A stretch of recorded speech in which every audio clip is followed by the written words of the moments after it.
సిద్దిపేటలో కాంగ్రెస్ ప్రభుత్వంపై కీలక విమర్శలు చేశారు బీఆర్ఎస్ నాయకులు సోమిరెడ్డి. ఇందిరమ్మ లబ్ధిదారులకు పెండింగ్ బిల్లు వెంటనే చెల్లించాలని డిమాండ్ చేశారు.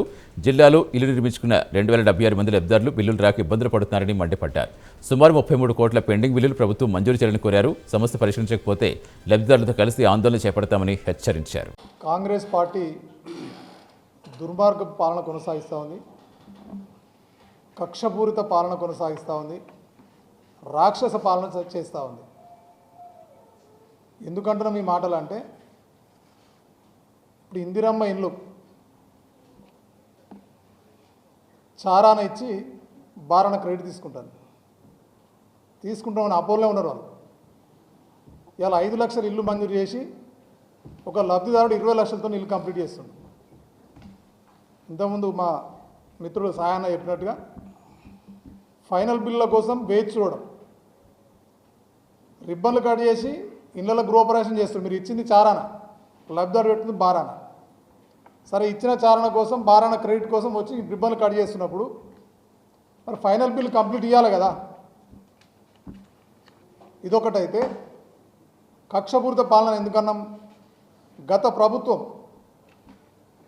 గృహలక్ష్యం కింద 3 లక్షల రూపాయలతోని ప్రతి గ్రామంలో ప్రొసీడింగ్లు ఇచ్చింది.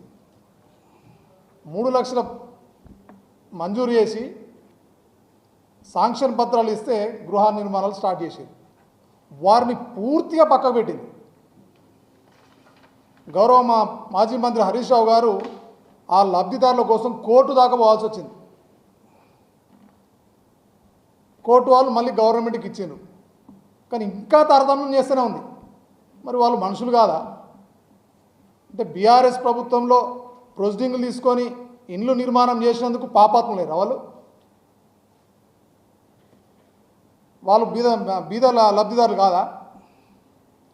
తక్షణమే మా హరీష్ రావు గారు ఏదైతే కోర్టుకు పోయి డిమాండ్ చేసిండో వారికి అనుగుణంగా ఇల్లు పూర్తి అయితే ఇల్లు పూర్తి పైసలు ఇవ్వాలి. ప్రస్తుత ఇందిరమ్మ ఇళ్లలో ఎంత ఇస్తున్నామో అంత పైసలు ఇవ్వాలి. అదేవిధంగా ఏ లెవెల్లో ఉంటే ఆ లెవెల్ బిల్లు ఇచ్చుకుంటూ ఆ ఇల్లును కొనసాగించే ప్రయత్నం చేయాలి. ఇలా పాడుబాటు లెక్క పాపం వాళ్ళు వస్తాయనే ఆశతోని ఇలా అట్లే పెట్టుకున్నారు కొంతమంది లబ్ధిదారులు. కొంతమంది కట్టుకున్నారు, అప్పుల పాలయ్యాలు రోడ్ల మీద పడుతున్నారు. నువ్వు ఇచ్చిన ఇందిరమ్మ ఇళ్ళ వల్ల అప్పుల పాలు కాబట్టి గతంలో గృహలక్ష్యం తీసుకుని ఇల్లు నిర్మాణం చేసుకున్న వాళ్ళు అప్పుల పాలయ్యాయి. సో ఈ కక్షపూరిత పాలన కరెక్ట్ కాదు అని మేము చెప్తా ఉన్నాం. ఎందుకంటే ఆయన గుణమే కాదు, రేవంత్ రెడ్డి గుణమే అట్లా కనిపిస్తుంది కాబట్టి. ఎందుకంటే మంచి కిట్ ఉన్నటువంటి కేసీఆర్ కిట్ ద్వారా చిన్నపిల్లలకు, మంచి గర్భిణీ స్త్రీలకు వారి కుటుంబంలో ఒక కార్పొరేట్ హాస్పిటల్లో ఏ విధంగానైతే ట్రీట్మెంట్ జరుగుతుందో డెలివరీకి పోతే మంచిగా నార్మల్ డెలివరీ చేసి కేసీఆర్ కిట్ ఇచ్చి వారికి 12,000 రూపాయలు 13 రూపాయలు ఆడబిడ్డ మగబిడ్డ కుడితే ఇట్లా డబ్బులు ఇచ్చి ఇంటికి పంపించండు. కానీ ఇలా నీ కక్షపూరిత పాలన వల్ల ఇవాళ మొత్తం పనిచేసాం. అవి ఇది కరెక్ట్ కాదు అని డిమాండ్ చేస్తూ ఉన్నాం. ఇది ప్రజలకు అప్పీల్ చేస్తున్నాం. ఈ దుర్మార్గ పాలన ఎప్పటికప్పుడు ఎండగట్టాలని. ఈ ఇందిరమ్మ ఇళ్లలో ఆ మేస్త్రికే డబ్బులు అయిపోతున్నాయి. మీరు ఏ ఇళ్ళను చూసుకొని ఇలా మీరు వీడియోలు చూస్తే అర్థమైపోతుంది. ఇలా ఎక్కడ పోయినా చూస్తే చెప్తా ఉన్నారు. గతంలో కేసీఆర్ గారేమో లబ్ధిదారుడు అప్పుల పాలు కావద్దు, గత ఇందిరమ్మ హయాంలో కూడా గత కాంగ్రెస్ పాలనలో కూడా ఎన్నో ఇండ్లు ఇచ్చి 32,000కు ఇండ్లు ఇచ్చి 25,000కి ఇండ్లు ఇచ్చి 5,000 కింద ఇండ్లు ఇస్తే అప్పుల పాలయ్యి ఆగమైనరు. కంప్లీట్గా డబుల్ బెడ్రూమ్ కట్టే వాళ్ళకి ఇవ్వాలని ఒక కాన్సెప్ట్తో, మంచిగా కాన్సెప్ట్తో చేస్తే దాన్ని కొనసాగింపు చేయకుండా ఇవాళ మళ్ళీ లబ్ధిదారులను అప్పుల పాలు చేస్తూ ఉన్నావు. ఇది ఇంకా నాకు 4 రోజుల్లో మీరు అనుకుంటున్నారు బారాన క్రెడిట్ అనేది. మీ ఆ క్రెడిట్ అంతా తీసి పిప్పి కడతారు మీకు.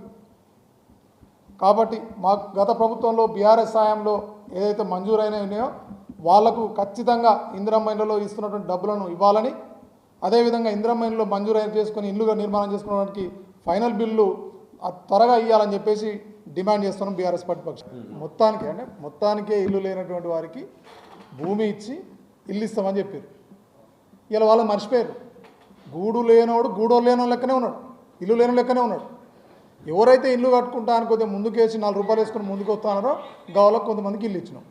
అందులో వాళ్ళు ఇంత మళ్ళీ అప్పు చేసుకొని మళ్ళీ ఆగమైతురియాలి. గూడు లేనోడు గూడెం దగ్గరనే ఉంటుడు. ఈ ఎంతో కొద్ది 4 రూపాయలు అప్పు ఈ ఆశ కోసం వాడు ఇల్లు స్టార్ట్ చేసుకుంటే మళ్ళీ వాడు అప్పుల పాలవుతుంది.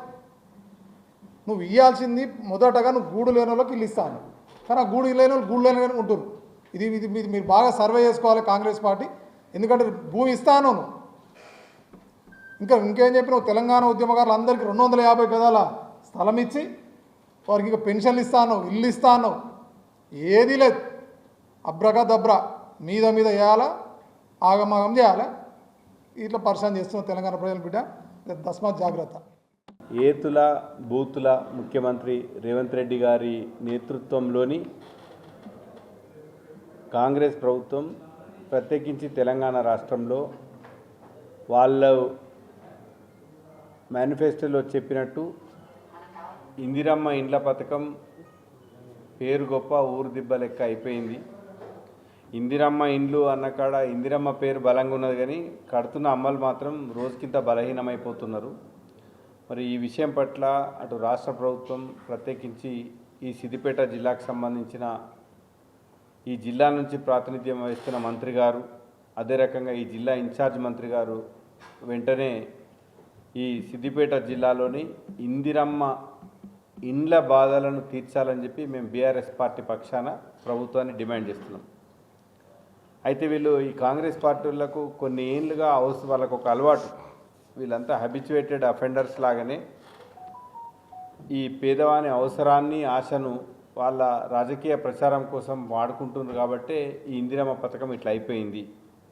ఇప్పుడు మంత్రులు గ్రహించాల్సింది ఏంటంటే, ఈ పేపర్ ప్రకటనలేమో లక్షలల్లా, మంజూరీ వేలల్లా, అంటే ఏది ఇండ్లు మంజూరు చేస్తుడు వేలల్లో చేస్తున్నారు, బిల్లులు మాత్రం వందల ఇండ్లకే మంజూరు చేస్తున్నారు.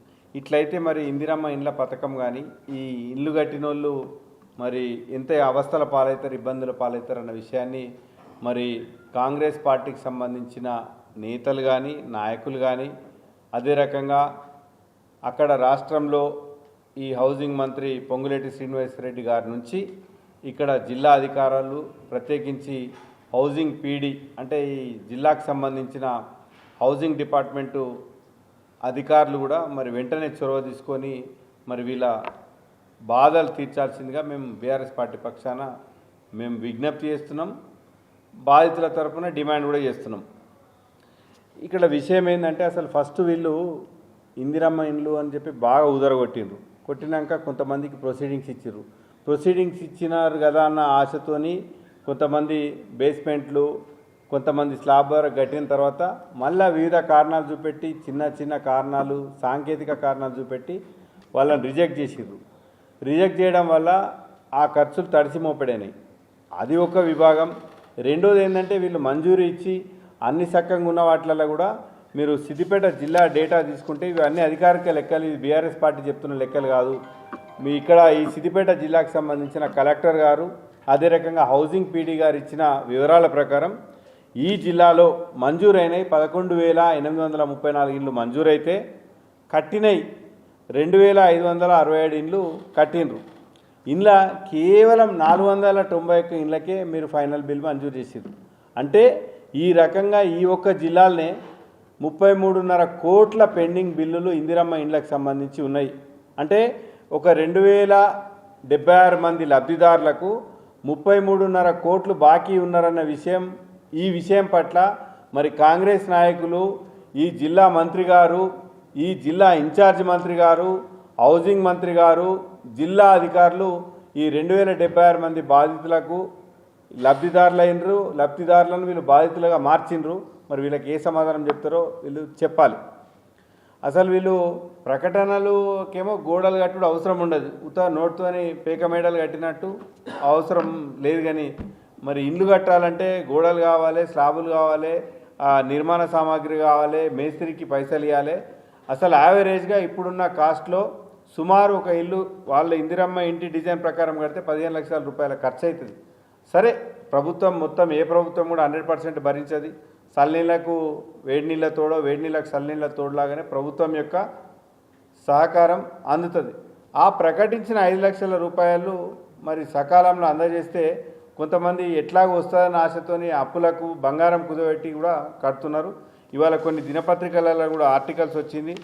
కొంతమంది ఇంకోటి వీళ్ళు ఏం చేస్తున్నారంటే, కాంగ్రెస్ వాళ్ళు ప్రజలను మభ్యపెట్టడానికి ఈ ఇందిరమ్మ ఇండ్ల గృహప్రవేశాలనే కార్యక్రమం చేస్తారు. ఈ గృహప్రవేశాల పండుగ ఆపు చేసి బిల్లుల మంజూరు పండుగ చేస్తే ఈ లబ్ధిదారులకు మేలైతాయని చెప్పి మేము బీఆర్ఎస్ పార్టీగా భావిస్తున్నాం. ఇంకో ఈరోజు కొన్ని వార్తాపత్రికలలో మంచి పతాక శీర్షికన